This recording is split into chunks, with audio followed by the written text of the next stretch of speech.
strap on your boots, grab yourself a snack, and get real cozy because today we're talking about One Piece.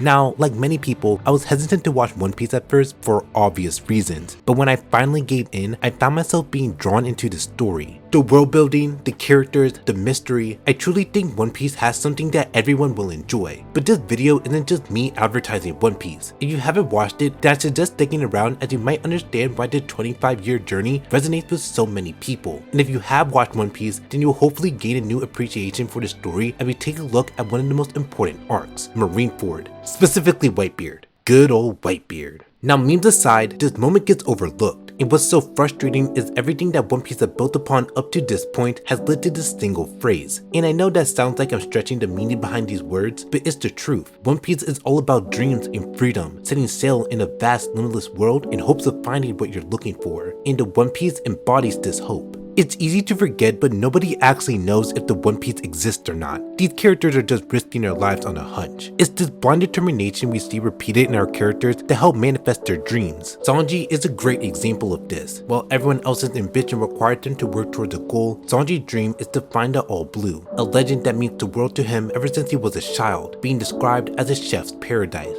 And yet we have been told time and time again it doesn't exist. So instead of packing his bags and setting out on a grand adventure, he settles for the simple life of a chef because for Sanji, he lacks the confidence needed to chase after his dreams. This is why he was so reluctant to join Luffy's crew when we first meet him, as it beliefs conflict with that of a pirate. We see him make excuses in order to rationalize his fears, and this is where Luffy and Sanji's dynamic kicks in because for all we know, Luffy is the first person that Sanji meets that has a dream as outlandish and crazy as his. But unlike Sanji, Luffy is willing to stand up for it, as when asked who will become the next king of the pirates, Luffy simply says me. And it's easy to ignore, but this strikes at Sanji's core. Luffy is a character that is simplistic in nature. He doesn't ask questions, nor does he think twice about anything. He's always prepared for an adventure and never backs down from a fight. And while some of these character traits can be viewed as weaknesses, Luffy manages to turn them into strengths. It's this unique character writing that makes Luffy such a likable character, not only to us as the audience, but to the people that Luffy helps inspire. Sanji wants to find the All Blue. He wants to go on these big adventures across the Grand Line, yet something tells him that he can't. Something compels Sanji into staying as a simple cook despite the fact that the only thing holding him back is his own fears. So when he sees Luffy charging at Don Krieg, who at this point is the biggest, toughest guy in the East Blue, declaring that he'll become the next king of the pirates and not him, emotionally draws Sanji to Luffy's character, as for the first time he meets someone who shares the same childish sentiment as him. There's this scene toward the end of the Baratie that sums up the entirety of Sanji and Luffy's relationship. After the fight with Don Krieg, Luffy asks Sanji to join his crew one last time, in which Sanji declines, making the same excuses I mentioned earlier, but asks Luffy if he has ever heard of the All Blue, with the biggest grin plastered on his face, as Luffy asks,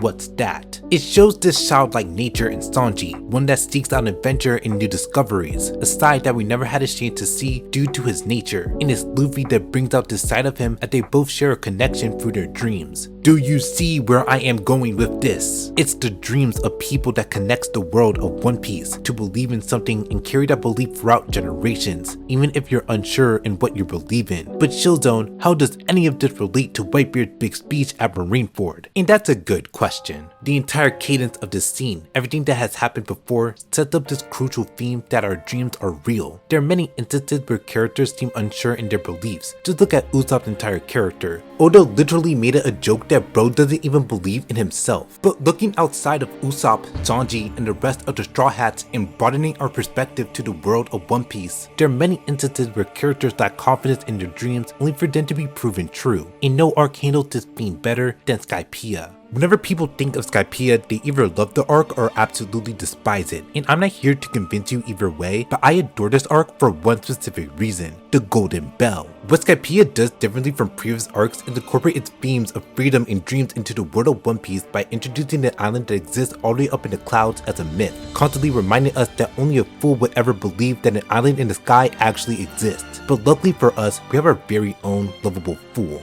So when it is revealed that the Sky Islands do exist, it reaffirms the notion that our dreams are in fact real. It's the limitations we put on ourselves that stop us from achieving them. This is why Luffy is such a great protagonist for this arc. No matter what he is told, no matter how impossible the task may seem, he never stops believing. He has an unwavering confidence in his beliefs, not willing to back down in front of anyone. It is because of this confidence that Luffy doesn't have any limitations. During the arc, we are introduced to Cricket, a former pirate and a man who honestly confuses me. He says he doesn't know whether or not the Sky Islands are real, yet somehow knows how to reach them. He also says his dream is to prove his ancestor right by finding some lost treasure from thousands of years ago, only to denounce his ancestor and do jack shit for 10 years. Cricket is essential to the overall themes of Skypiea because somewhere along the way, he lost sight of what he believes in. He represents a man who believes in his dreams but lacks confidence. Nothing is stopping him from going to the Sky Islands, but for one reason or another, he chooses not to, setting a limitation upon himself. He never even attempted to reach the Sky Islands, lacking the courage and adventurous spirit needed in order to pull off such a task, which contradicts everything that a pirate stands for. So when Luffy comes up to his front door asking about the Sky Islands, all Cricket can do is laugh as Luffy acts as a reminder of what he used to be. If he went up to Oda and asked what does it mean to be a pirate, I wouldn't know the answer he would give, but I bet every penny that it would have something to do with freedom. Every pirate that is introduced challenges the world government in the pursuit of freedom. We will talk about the world government later on in the video, but for now, all you need to know that they are the oppressors of freedom, while pirates embody it. The One Piece itself represents freedom. By claiming the One Piece, you become the freest man in the world. Only someone with an unwavering confidence and zero limitations could ever claim such a title. Someone who is willing to believe in something that others would consider a myth, which is why we had to talk about the Golden Bell. Now, I'm not one to debate with others. If you don't like Skypiea, then that's fine. Have your own opinions, but I do believe there is genuine value in this arc, not necessarily in its overall relevance to the plot, but rather its themes and how the Golden Bell sets the foundation of One Piece. During the arc, we are introduced to the Shandorians, a native tribe that resides within the Sky Islands and has suffered greatly due to the exploits of the Skypeans colonizing their land. Due to this colonization, they have been engaged in an ongoing war for 400 years, depleting them of their land and resources, yet they still keep fighting. They fight to protect whatever they have left, their culture, their pride, and their freedom. The Shandorians are one of the most interesting groups in One Piece as it's the first time we see themes of oppression represented through the stories and history of a collective group. Themes that would become more prevalent later in the story. But there's also the theme of hope, and this is where the Golden Bell comes into play. It's an artifact from the Shandorians' past, acting as a symbol of freedom. Once the bell rings, the world will finally come to an end. But the bell never rings. It was lost, taken away from them. The Shandorians don't even know if the Golden Bell is real or not. All they have are stories from their ancestors and a blind sense of hope that liberation will soon come. But it never does. All of a sudden, their fighting seems for nothing. There's a point towards the end of Skypiea where all hope is lost. Everything is destroyed. No matter how hard they try, no matter how hard they fight, the Shandorians lost. All they are left with are the hopes and prayers that they have stuck by for countless generations because that is all they can do. Except Luffy, a man who has full confidence in himself, a man who believes in the dreams of others, who fights for freedom simply because he's a pirate. So while everyone else can only hope that their dreams come true, Luffy brings those dreams into reality, hearing the Golden Bell ring. And that's beautiful. But just like how there are those who are willing to stand up for freedom, there are those who are willing to take that away. And this is where the conflict arises in the world of One Piece. Wherever there is adventure and freedom, there's always a force of oppression. Take the villain of Skypiea as an example, Enel. This tall, skinny, and yet frightening man that called himself a god. He's the one that took away all the gold from the Shandorians, as well as their bell. He is merciless and cruel, controlling the citizens through fear and relentless torment. And with the power of lightning on his side, he is practically unstoppable, deciding to get rid of Skypiea and all of its inhabitants simply because he can. It's power and control that Enel wants. In fact, almost every villain we are introduced to are obsessed with these traits. And if you have watched One Piece or were just paying attention, then you know where I'm going with this. It's time to talk about the world government. Now, how should I approach this? I can make an entirely separate video discussing them, but for now, all you need to know is that they're scum. They exploit the poor, commit heinous crimes such as slavery and genocide, all in the name of justice, the definition of which is vague and distorted. While other villains throughout One Piece use exploits in order to gain power and control, the world government already has that power and are willing to do anything in order to maintain it, silencing anyone who dares defy their system of oppression. It's because of this system that citizens cower in fear. It's easier to watch a man get shot and die than speak out and face a similar fate. And it's because of this constant oppression that pirates exist exist in the first place. Just think about it. Pirates are often depicted throughout history as criminals. The word has a negative connotation to it, yet all they do is search for their hopes and dreams. At least in One Piece. I don't know about the real world. And yes, there are plenty of pirates that are 100% guilty of their crimes, but when you look at what a pirate represents, adventure, dreams, and freedom, no one with a sane mind would call any of these things crimes, except the world government. But what really hits home how much power and control the world government has is their ability to fabricate information to push a certain narrative, and this one especially makes me angry. Every major villain in One Piece has told a false narrative in order to get what they want. Think about Crocodile and how he tricked an entire country into believing he was a hero, or Caesar and the kids he kept in his basement, or more famously Doflamingo in the Kingdom of Dressrosa, exploiting his own citizens as slaves and they didn't even know it. But what separates them from the world government is that they all failed, their plans thwarted by a scrawny kid in a straw hat, while the world government still stands undefeated. They continue to push this narrative that pirates are the cause of suffering and destruction,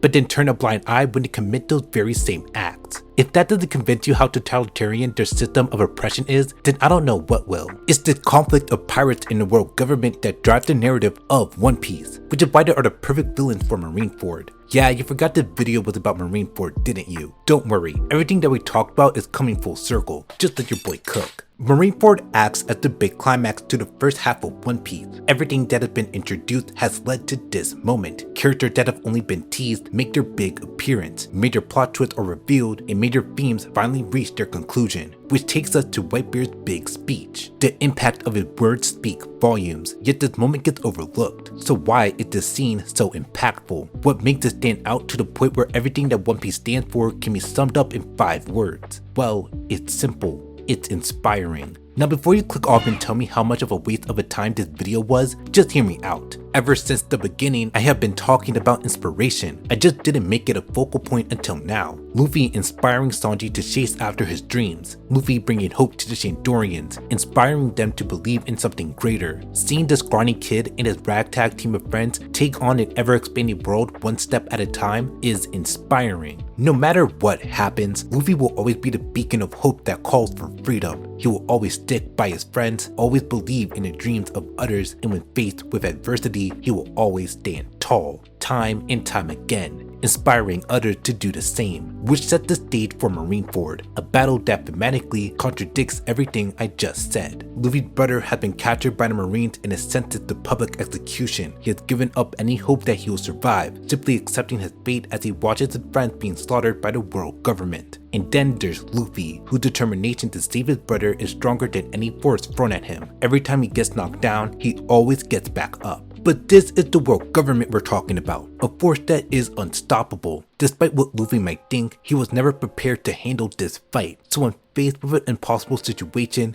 he fails, and that hope shatters. The true might of the world government is shown at full display, and it is brutal. All we are left with is our hero on the ground, defeated, next to his brother. And then there's Whitebeard, good old Whitebeard. He's interesting because this is the first time we see him, and it's also the last. Whitebeard's death is just the icing on the cake to really sell on the power of the world government. He has been teased as the world's strongest man, one of the 4 emperors that controls the world of One Piece, the same man that went toe to toe with the king of the pirates before he died, and is now at his last moments. And in this very scene, he stands tall. He stands for what a pirate is supposed to be: dreams, adventure, freedom, and hope. The world government has already won. They have successfully proven their might to the entire world, yet Whitebeard still stands. And as his energy slowly fades away, he shouts at the top of his lungs that the One Piece is real. That no matter what people say, no matter how powerful the world government might seem, as long as people are still willing to believe in something and chase that, carrying that belief with them for future generations, there will always be hope. A dream cannot be taken away, so keep believing. And if that's not inspiring, then I don't know what is. Holy shit, if you made it this far, then I definitely did something right. Thank you so much for watching. The recent growth in my channel actually gives me confidence, which is something I'm not used to. And since I'm starting to get good at YouTube, subscribe, because honestly, this statistic is embarrassing and I can't live like this forever. Subscribe! Anyways, my next video will either be on what each straw hat represents thematically, or on Yuji Itadori from JJK, because I have a lot to say about him. But what do you think? Which video would you like to see next? Leave a comment down below and I will see you in the next one.